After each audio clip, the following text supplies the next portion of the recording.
Good morning, friends. I hope you had a good weekend and welcome to the next lecture on heat transfer. Okay. I uh, I hope all of you have have gotten over the disappointment of India's performance in the World Cup. Uh, so let's let's go ahead. Any feedback on the class test from Saturday? I thought it was some of you took quite long. I thought the questions were short and simple, so it should not take that long. It's pretty much a half an hour paper, but okay, that's fine. Any feedback? Well, at least it went a lot better than the last one. Hmm? It The went a lot better than the last one, sir. last one was very easy. That's what you told me. Last time I think I messed up a bit. Oh, you messed up. Okay. Okay, okay. See, exams. That is how you fare on that day at that time. I know JE also is like that. I mean, it's really a one-day exam. So people who come in through JE definitely are good. There's no question about that. But please keep in mind that there are lots of people who just missed out by a whisker or by a very small margin, or maybe just that they did not have a good day on that particular day. They're equally talented, equally brilliant, and once you are out of here, it will be again a level playing field, and it's about who performs better. Okay, so always keep that in mind. I have seen lots of people who could not get into IITs, but have done a lot better than many IITians in life, including me. Okay, so there are many such examples within our institute itself. So yes, IIT gives you an opportunity, a platform, a springboard, but it's up. But there are other people also who are equally talented, who probably do not have this opportunity, but they are more determined to make use of the limited opportunity that they have. Okay. All right. Let's move on now. After that, a little bit of philosophy. Let's move on to the next topic of heat transfer, which is natural convection. I think we have covered most of forced convection. If time permits, I will at the end uh, I will cover two things. One is called the Reynolds analogy, and the other is called the integral method of solving the energy equation. So, the primarily mathematical techniques. So, I thought I would not so much of physical concepts involved. So, therefore, what I thought is I will move on to the next topic, which is natural convection. Definitely a lot physics based. And finally, once I've covered the syllabus, I will come back and take up these special topics depending on the time available. Okay, so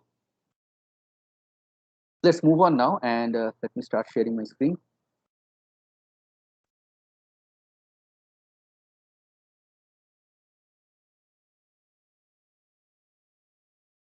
And it's natural convection.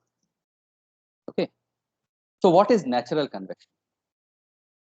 Natural convection, as the name suggests, something that happens because of force of nature. And you will also see that in many books, including Incropera, it is referred to as free convection. Okay, honestly, I don't like this term, but I think it is used, so you should know. Also, which is the more correct term actually, and which I often use, is buoyancy induced convection.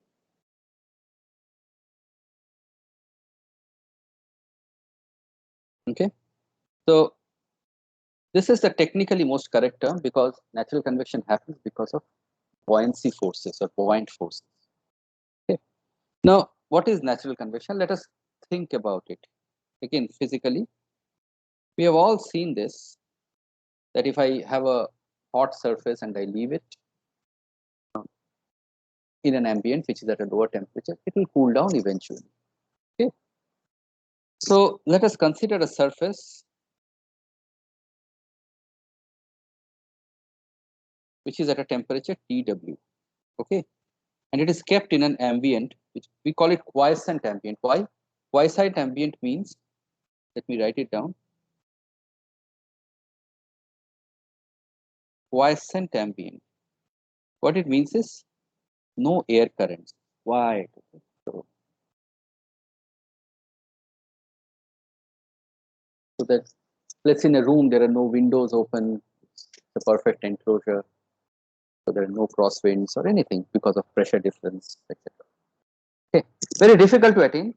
If you have to do an experiment in natural convection, it's not easy because first of all, it's time consuming definitely, and you have to actually keep an enclosure which is perfectly undisturbed by air movements around.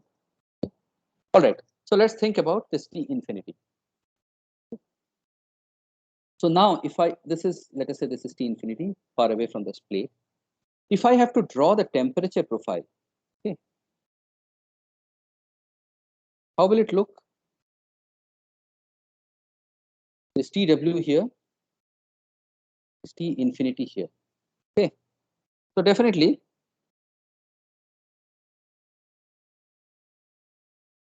there's a reduction in temperature. So this will be the temperature variation. I'm not saying profile because I've drawn it linearly. It may not be linear.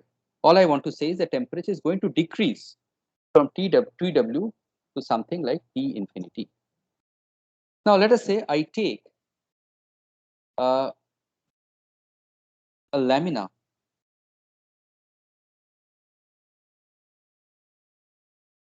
right next to it. Okay. Oh, before that, this is very important. Sorry. In any natural convection problem, because as I said, it's buoyancy induced, it's important to denote the direction of gravity. This is vertically oriented. It's curved. It's not a flat plate the way I have drawn. It's curved, but this is how it will look. So now let us say I take this plane. I'm calling it 1.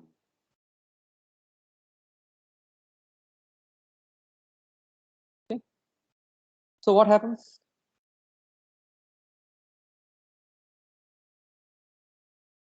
At a lamina or laminar layer next to the heated wall,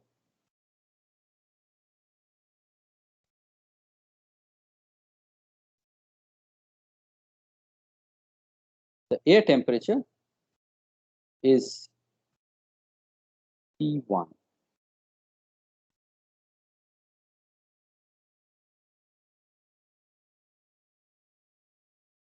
Okay. Let rho of the fluid equal to rho 1. Okay. Now what can I write about rho 1? I can say, again from our intuition, even if you think of hot air as the fluid, okay? It doesn't have to be air, it can be some other fluid as well. But since T1 is greater than T infinity, true, right? This is T1, definitely is greater than T infinity. Rho 1 will be less than rho infinity. So which means that the air which is right next to the hot plate has a lower density. Okay, so there's a zone of low density, implying zone of low density fluid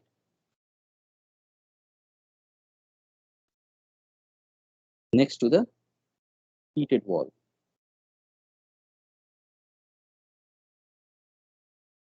Okay, so therefore what will happen? This lighter fluid will try to rise up.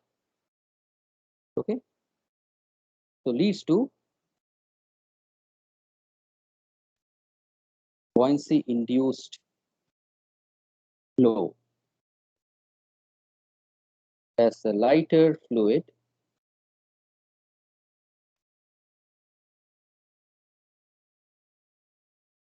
tends to rise. If the lighter fluid tends to rise, it rises, what happens is that it creates a partial vacuum. So the heavier fluid will try to come and from the bulk region is going to come and fill up that void. Okay. So I would say replaced by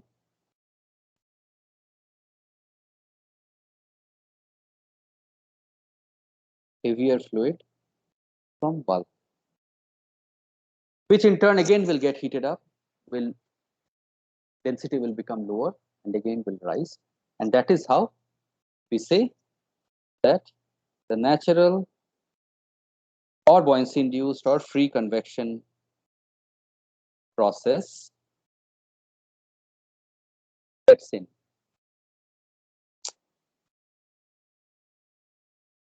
Or is established. Okay.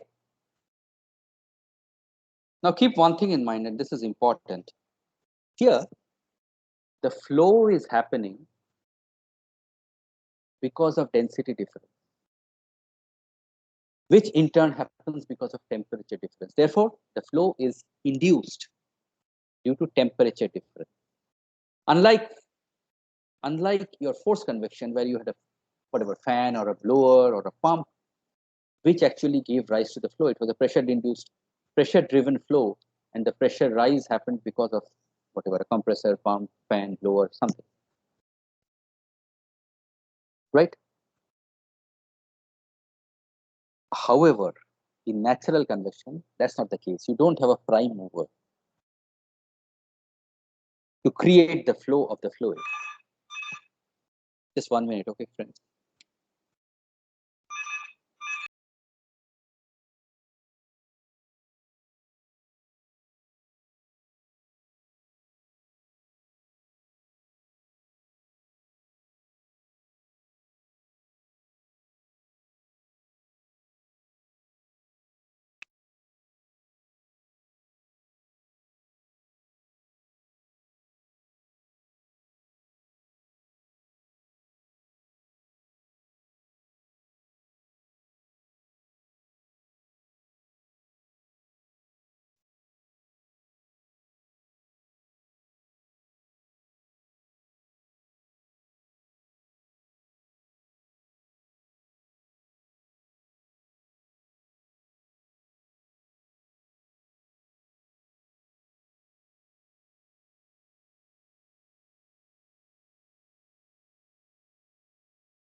Sorry about that, friends. Let's come back. So natural convection, please. Okay. So what I was trying to say is, since the flow is induced or is caused by temperature difference, it means that the velocity depends on temperature. Okay. And then this flow is going to lead to cooling of the surface. So the temperature again in turn depends on velocity. Right. So therefore the two have coupled relation. Unlike forced convection, where we solved the momentum equation on Navier-Stokes equation, there was no mention of temperature over there. Right? It was u del u del x plus v del u del y equals to 1 minus 1 over rho dp dx plus nu del square u del y square. No temperature. But here, the flow happens because of temperature. More importantly, in the momentum equation, there is an external body force, which is this buoyancy force, which which is a function of the temperature difference.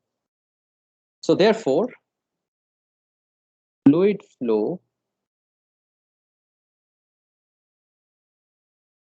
and heat transfer are coupled. So therefore, if you have to solve any problem, the momentum and energy equations have to be solved simultaneously and iteratively. Equations of natural convection, therefore, are complex due to the presence of these buoyancy forces and not easy to solve.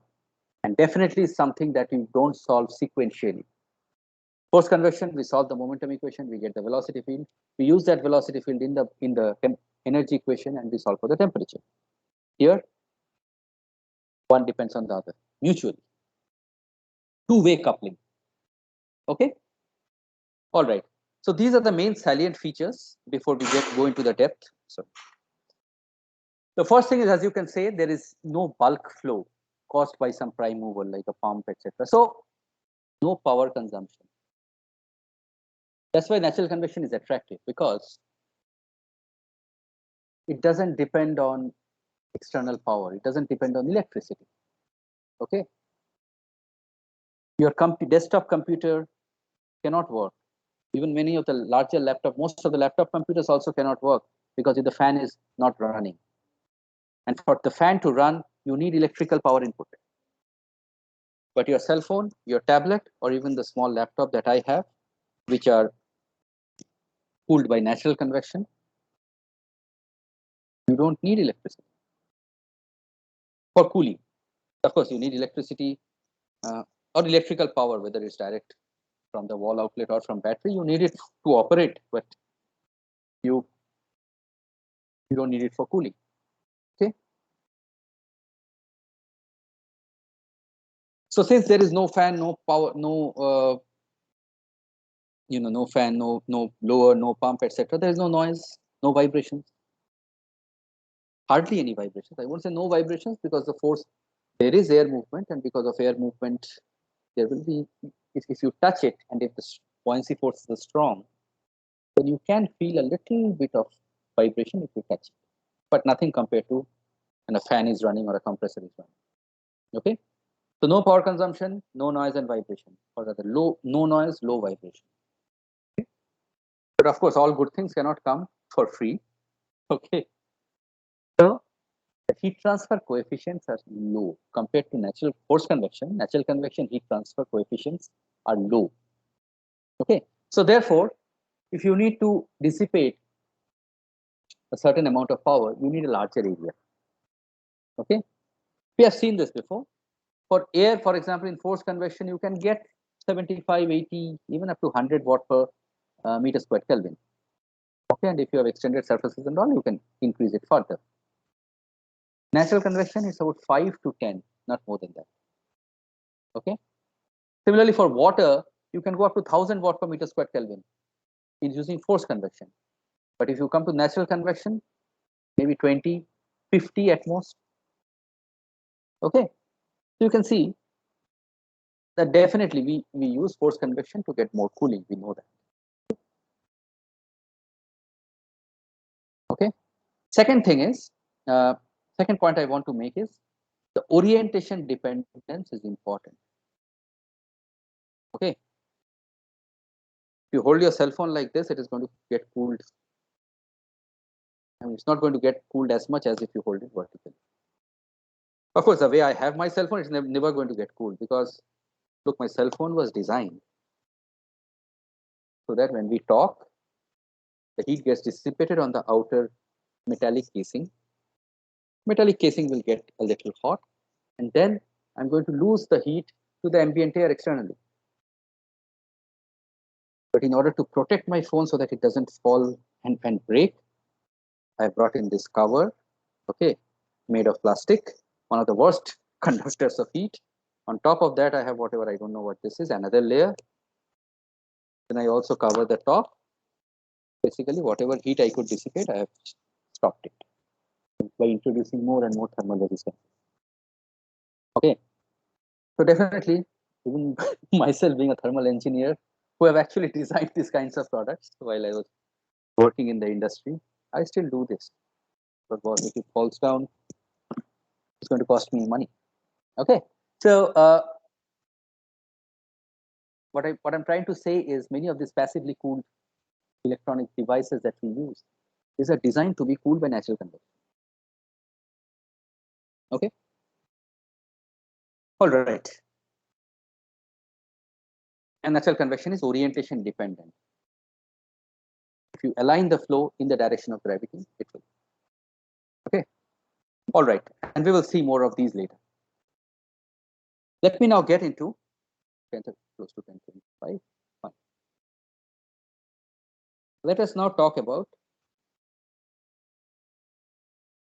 I'm sure at the end of this course you will get tired of dimensionless numbers. Okay,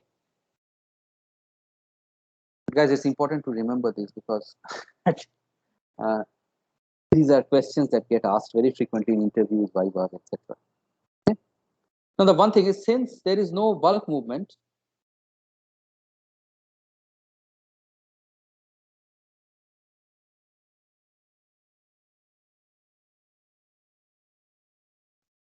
Reynolds number does not play a role. There is nothing like U infinity, boss. It's not like I've created a flow. The flow will happen because of temperature and buoyancy forces. Okay. So what are the non-dimensional numbers? The first one is Nusselt number. It stays the way it did before. Number two, Prandtl number. Yes, the fluid plays a role. Of course, water cools better than air. We know that. Or mu Cp by K. The last thing is something called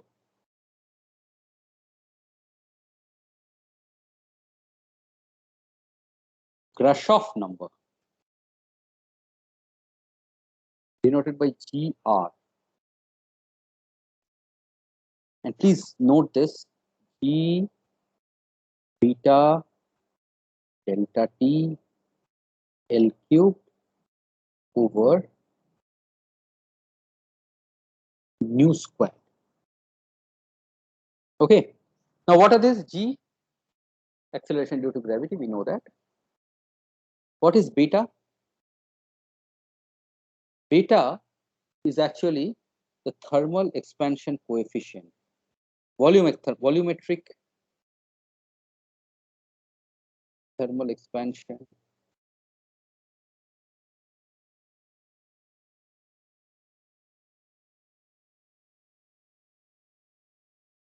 coefficient of the fluid. Okay, it is actually minus 1 over rho del rho del T at a constant pressure.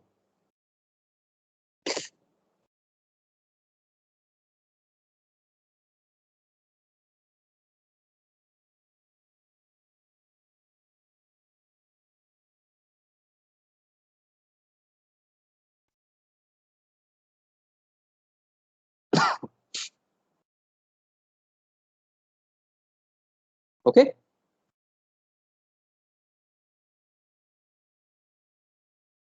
Achha, for an ideal gas, what would beta turn out to be? Anybody remembers or can work out?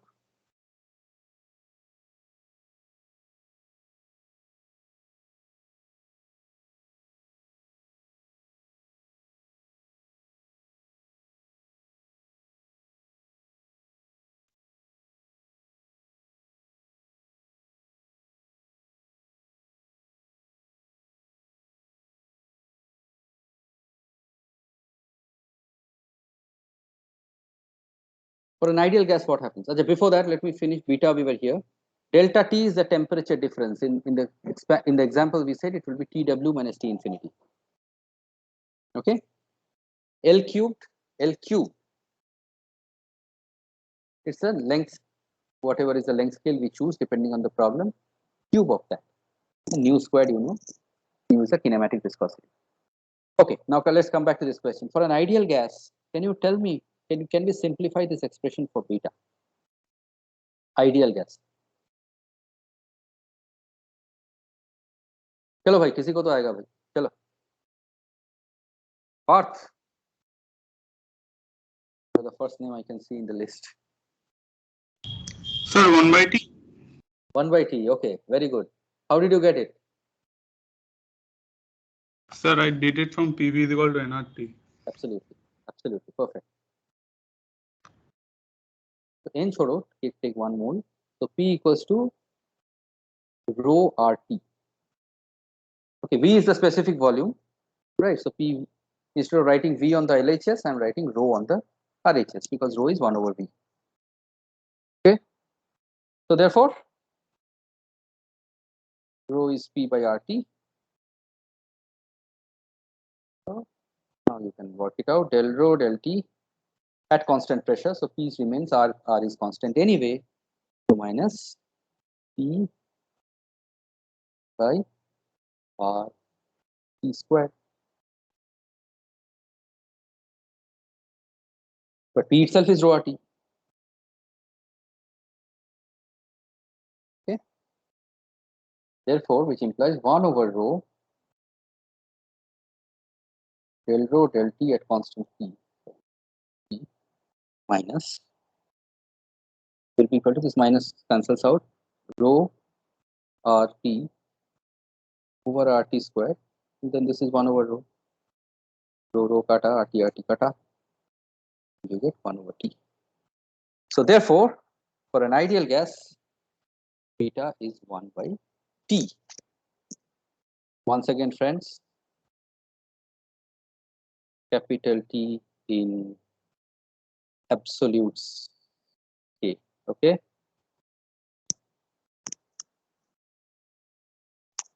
Don't say T equals to 40 degrees C, therefore beta is 1 over 40. No. All right. So now, see, we have always talked Reynolds number, Prandtl number, they all have physical significance. Nusselt number, we have discussed all these. Okay. So definitely Grashof number will also have a physical significance. So let us look at that. What is it? So let us explore. Must be denoting something, right? Otherwise, Grashof kya pagal tha kya? Kuch bhi likh diya just because it's non-dimensional. No. So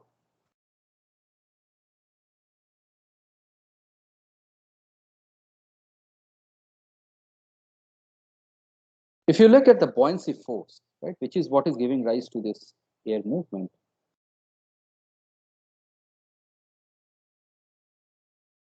that will be not, yeah, that will be scaling as volume, the displaced volume. We know that from Archimedes principle, right? Times G times rho infinity minus rho. So volume, if the length scale that you choose for the problem is L, the volume will be proportional or scale as L cubed. So rho G L cubed rho infinity minus rho.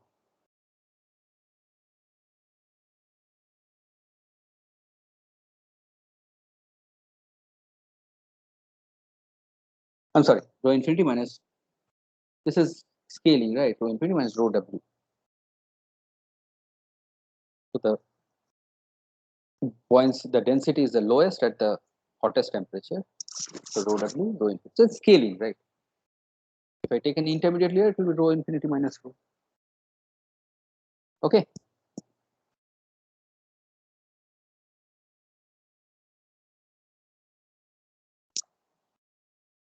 Now, what is beta? 1 minus rho infinity del rho del T at constant pressure. So beta will scale as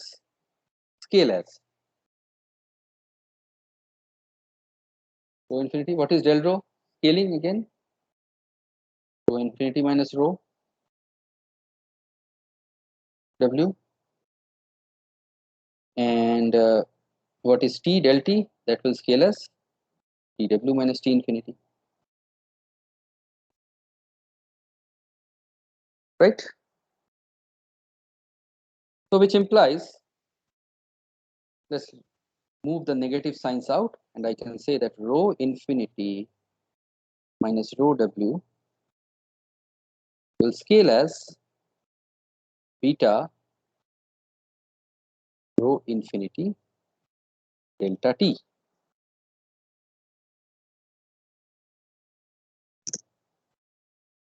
Okay, so which implies f of buoyancy will scale as g beta rho infinity delta t L cube. Okay, so now if we use, I don't know if you studied it as part of your fluid mechanics, there's a small topic called Buckingham's pi theorem, which helps you come up with these combinations of non-dimensional quantities. Okay, we have to first say that, okay, I need a non-dimensional quantity for representing something. So what is that something? What does it depend on? Okay, and then you list down all these parameters. So in case of Grashof number, now I'll tell you the physical significance. It is a representation of the ratio of the buoyancy force over viscous force. Exactly same logic.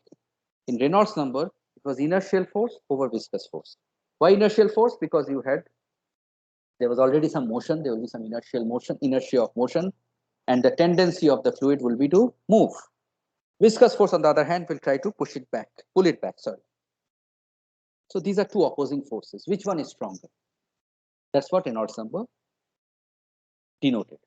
Here it's the same. You don't have except that instead of inertial force, you have the buoyancy force which is driving the fluid. The buoyancy force would like to push the fluid up, but the viscous forces at the wall will try to pull it down. So what Grashof was trying to do was to say that, like Reynolds, can I come up with a number, a non-dimensional representation of how strong my buoyancy forces are compared to the viscous forces, which is going to inhibit motion. Okay. So therefore, from there he started. He said, okay, what will viscous forces depend on? What will buoyancy forces depend on? Okay, buoyancy force depends on G, beta, rho infinity, delta T, L. These are the parameters. Okay, rather L cubed. Similarly, viscous forces will depend on nu, del u, del y, so u minus u infinity, which in turn is going to depend on delta T once more, blah, blah, blah, blah, blah. Okay. So we get a non-dimensional number representing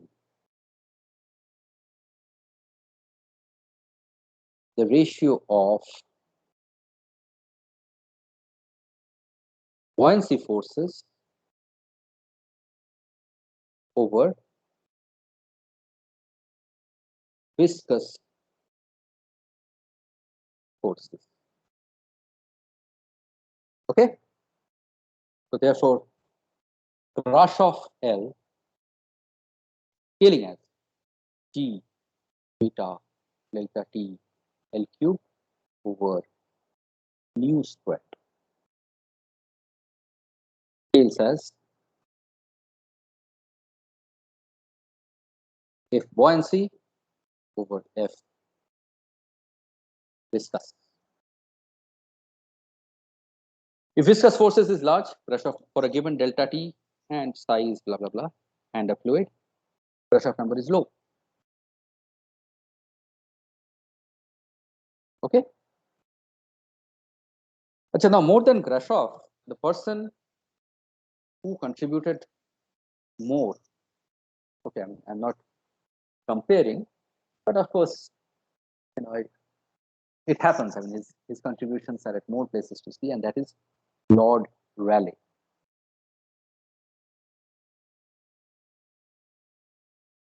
Okay, Lord Rayleigh. You have also seen him as elsewhere, like in Kelvin Planck statement. Kelvin. Okay, so Rayleigh.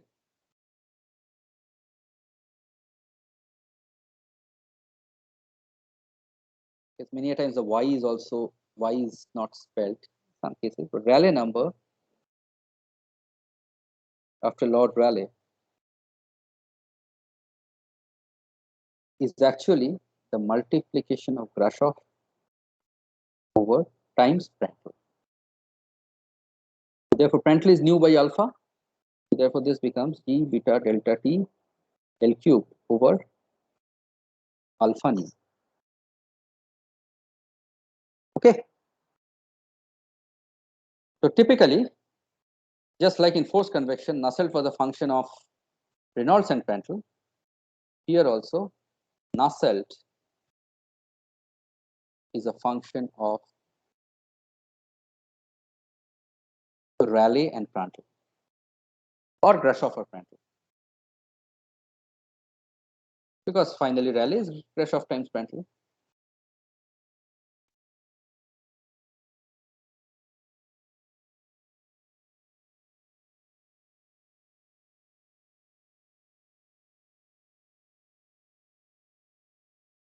Achha, let me now, because we discussed this,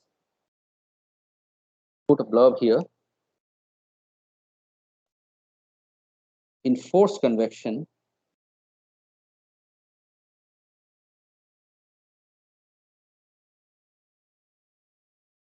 we have a number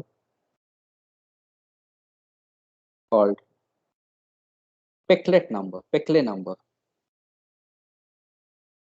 Peclet number given by PE is actually Reynolds times Prandtl. Like Rayleigh is Grashof times Prandtl, Peclet is Reynolds times Prandtl. They have their physical significance. I'll try to cover that if I get time to cover Reynolds analogy. That's where Peclet number will come in.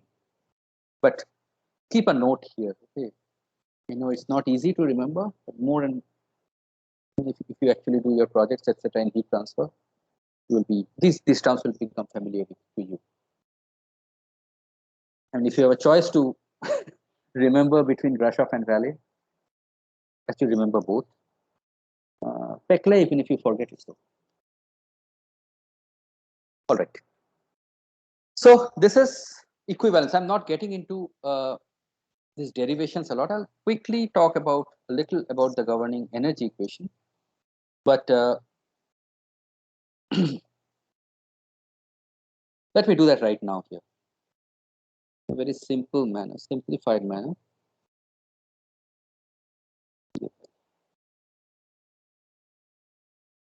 Okay.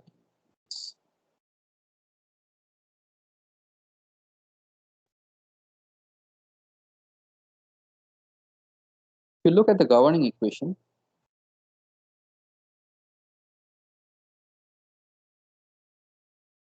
we have an additional term.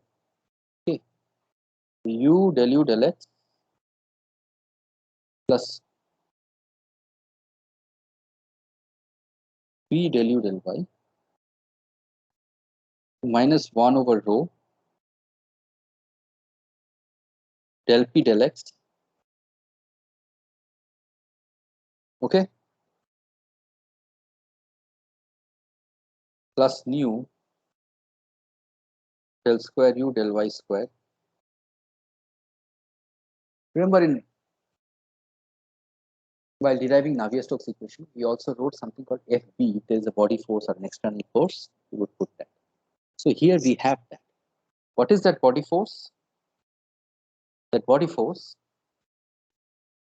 is the buoyancy force, or the gravitational force. Which direction does it work in? Okay. So the gravity acts in the G is in the downward x direction. So therefore, we would put it as F minus G. See, it's rho minus rho infinity minus rho, they will take care of itself. But here, if you look at this,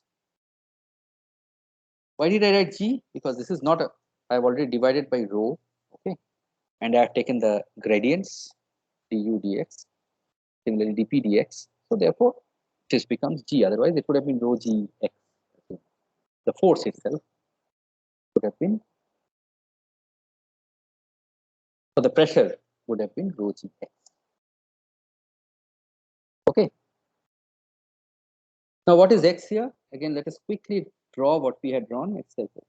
This was my heated plate. This is x. Okay, and that is y. And this is my G.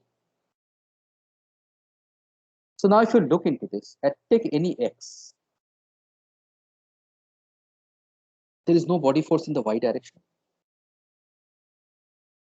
If there is no force in the body direction, the del p del x over here and the del p del x very far away have to be the same. So what I'm writing is, since there is no body force in y direction, the x pressure gradient, and even the pressure actually, have to be the same, is equal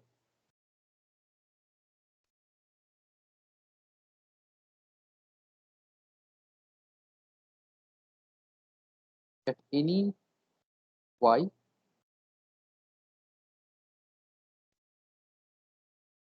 for a given x, right?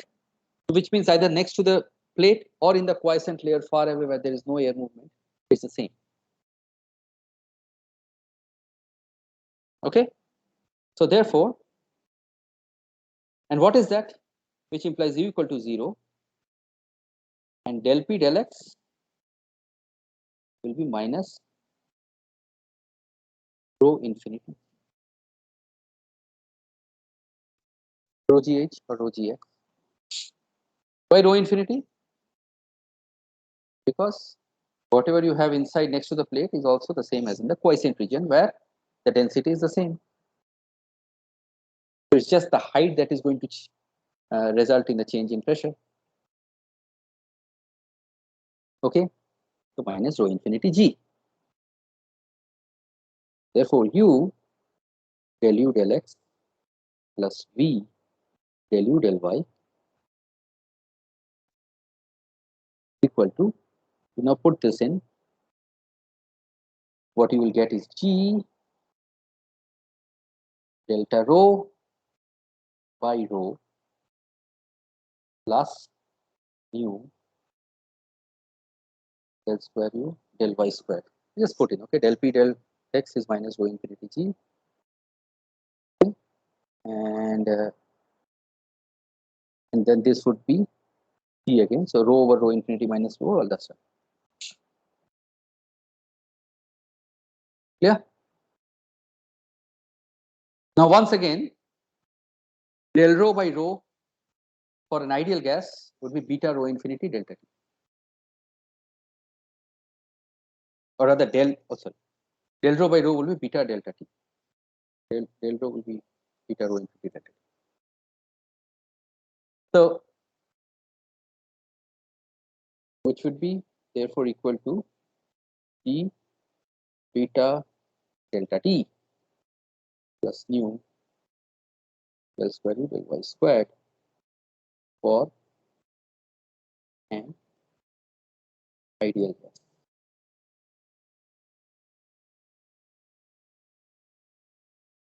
Okay, so this is pretty much the amount of mathematics I'm going to do. Rest was all derivations, mathematical jugglery are there in the textbooks. You can always learn from there.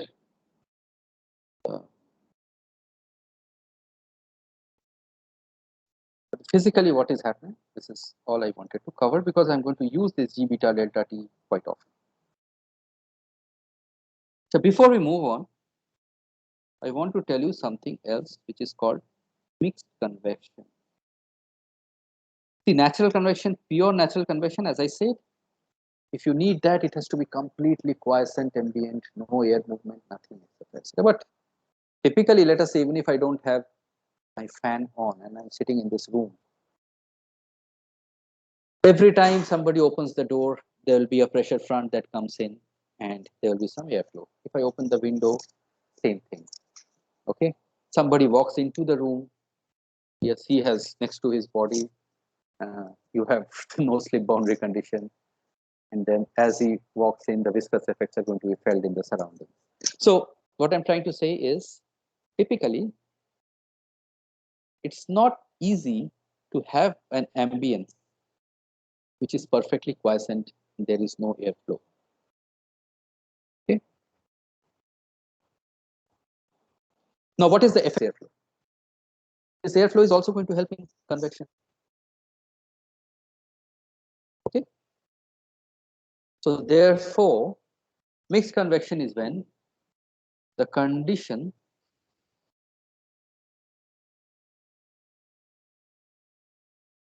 when forced and natural convection are comparable. Okay. And you cannot neglect the effect of these air currents because of forced convection. But again, the flow is not so strong where you can completely consider it to be forced convection, natural convection is negligible. Okay. So there's a term which I believe is called Richardson number. I have to check, but it is Grashof divided by Reynolds squared. Okay. So this term is of the order of 1. Okay. Pure natural convection, Grashof over Reynolds square is much greater than 1. Pure forced convection, Grashof over Reynolds squared, much less than 1. Okay. So what do we do if it's a forced convection or if it's a mixed convection setting? So Nusselt for mixed convection to the power n is often denoted by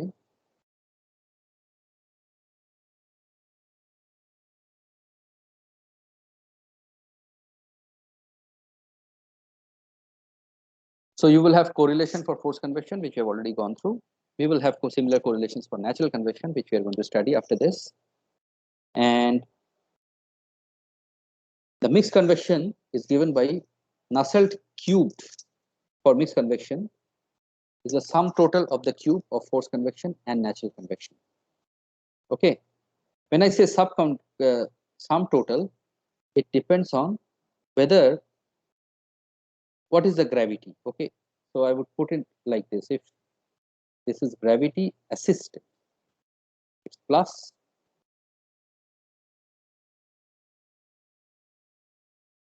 and it's minus if it is gravity opposed. What do I mean by that? Let us say I take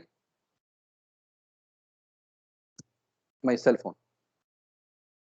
I have a fan above me, which is blowing air downwards. So forced convection is in the negative direction. Natural convection will be in the positive direction. So that is gravity opposed. The forced and natural convections are acting in opposite directions. On the other hand, if I also had an air current going past from the bottom to top, then forced and natural convection effects would have been in the same direction and they would have assisted each other, they would add up. The effect, net effect would be additive, not an algebraic addition of power 1, but as given by this, it would be an additive effect of the cube. Okay. So this is mixed convection. Keep that in mind. There are problems. Uh, Actually, I'll again give you this practical example. This was a time when we were almost hitting the limits of cooling these laptop computers. Tablets were slowly coming in. At the time when iPad was first launched, see, tablet computers used to be there before, but this is where, I mean, you have to go down to Apple, namely Steve Jobs and his vision. Apple did not come up with any product. They first came up, I don't know if any of you have used it, it's the iPod, MP3 player, and you could only use your thumbs. It was just a wheel, no buttons, nothing. Excellent. But still, iPad, they did not bring out. Earlier, tablets were there. It would look something like this that I am using for writing. Okay. And exactly this, you would take a stylus, you would write on top. You could write on top. Sometimes the tablets would also come with a keyboard, and you could fold it and it would go inside the keyboard. That's how it was tablets were. Apple waited for the touch screen technology to mature.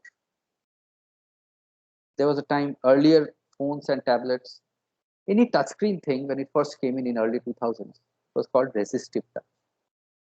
Okay, I am not a big I don't have too much of knowledge in this domain. But what happened was you had to press, and then the electrical resistance between whatever you are pressing and whatever is below, it would be push. The electrical resistance would now reduce from infinity to some finite value, and then the function would happen.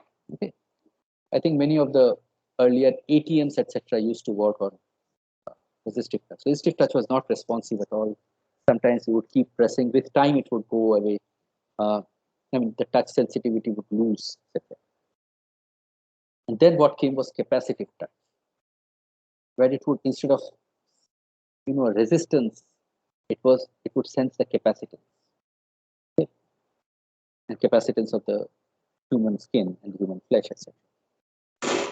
So this capacitive touch made it beautiful. As soon as you came across an Apple and all, sometimes we used to be, you were not even touching. You bring it close to the screen and it would work. So they were waiting for the touch screen technology to mature.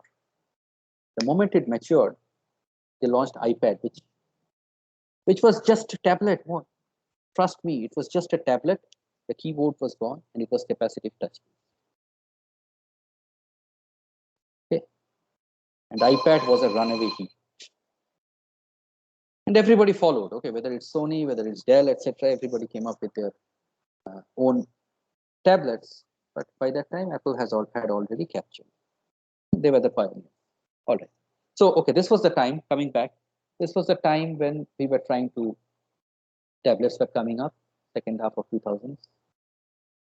We knew, of course, iPad was not yet launched, but we knew that this was coming. And we were trying to see that how much power can be packed in. And then we realized that, if you don't consider mixed convection, we are actually underselling the product or over designing. It was stupidity. In reality, I could cool maybe 5 watts or even 10 watts over a larger 12-inch or 14-inch tablet.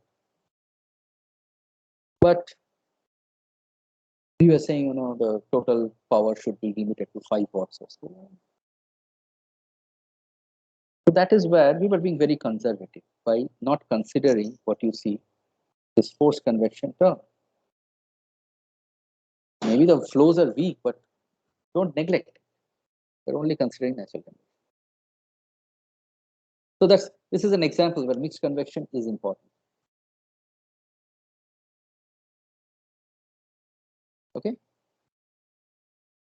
All right. What's the time? Oh, it's almost 10:57. So let's stop here. And when we come back on Wednesday, we will continue with our discussion, and we will now go into vertical plates. I'm not going to cover a lot. Vertical plates, again, this will be primarily correlation based and physical understanding based. Natural convection, unlike forced convection, You have to imagine. You have to imagine a bit what is happening. But again, we all know, we have seen smoke rise. Okay. If you hold an incense stick, you have seen that how the smoke rises. That's because it is hot and then slowly gets dissipated. Right? Similar to forced convection, with natural convection also, you have laminar followed by turbulent. And again, you have seen in this instance stick, the flow, the smoke first rises vertically, just in the form, in layers. Then it starts wavering a little bit here and there, and then it disperses. Transition to from laminar to turbulent because of what is called flow instability.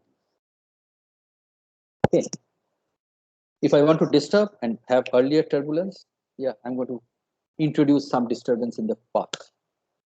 Okay. The last thing I want to tell you is, again for natural convection and again drawing from my experience of cooling of computers, Apple was also the first one. You know iMac, right? iMac is the Apple desktop, and it has the entire electronics behind the screen. There is no separate tower. So Apple had iMac from the late 90s. I saw that it used to look like the earlier Dabba TVs. And then at one point, I still remember this was around the time when I was graduating with my PhD in 2000, 2001. And there was an Apple fair I had gone.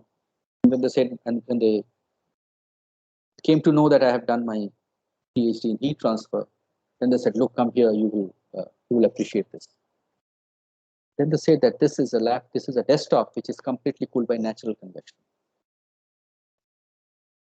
Imagine, completely natural convection, a desktop computer. And they did it by, of course, by designing the flow paths, creating the suction forces, etc., etc. We're going to cover all those. And the person, he was a salesperson, but he was very knowledgeable. They said, just put your hand at the bottom. As I put my hand in the bottom, I could feel the suction. My hand was getting sucked in. It's such a wonderful design. Okay? Completely natural convection based. Okay. So this actually, again, Apple is a pioneer, as I say. Now you have a lot of these, and this whole segment is now called AIOs, which stands for all-in-one desktops. Okay. There are all-in-one desktops which are cooled by forced convection, which has fans and blowers inside, and then there are passive all-in-one flows as well, which are cooled completely by natural convection. Okay. In a very simplified form, your LED TV or earlier LCD TVs are examples of all-in-one, because the entire display, entire electronics is behind the display. Okay. Of course, you don't do computation there. You don't have a hot microprocessor. You do have a graphics chip. You have a display, all these LEDs, or earlier it was LCDs. Okay. Before that, cathode ray tubes. So these are all cooled by natural convection, completely by natural convection. Okay. So very, very interesting field, something that you need to visualize, but we have all experienced it through our daily lives. Thank you very much. Exactly 11 o'clock. We will meet again on Wednesday morning. Let me stop sharing here. And I'm going to stay on for another few minutes if you have any questions. But if you don't have, you are free to log off. Have a good day. See you again on Wednesday morning.